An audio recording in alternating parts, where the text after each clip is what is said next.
So, good. My light shines on.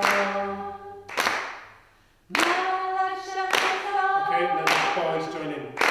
Moving on up now. My light shines on. Moving on up now. My light shines on. Come on, boys, and copy. Moving on up now. My light shines on. I see that seeing is believing. No, the boys are kind of what they do. It's the girls are winning as ever. So the boys are kind of doing what they do. I'm going to change, you don't change. Boys, I see that seeing is believing. I see that seeing is believing.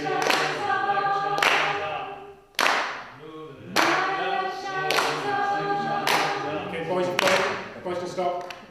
Well, the girls, then I carry on. Mae'n ffyd ddim yn dilyn cyfarwyddiadau. The boys can stop, I said. So the boys will. So, as you see, there's no need to teach you. But I suppose, rather than me saying, what do you think the point of that is with 7, 8, 9, around that age, kids? What am I teaching them that they've not done before? Group harmony? Yeah, exactly. They're not aware of it at all. They don't know it. They think it's a competition. I set it up as a winner, loser, and then I choose them as soloist. The bit I was doing, I get the people behaving to do. And eventually, after doing that every week, you've done very well. You've done 2 minutes what people spend a whole turn doing. But then at the end, St. David's, and then we did the forms, and they were all really good. So that was great. So that's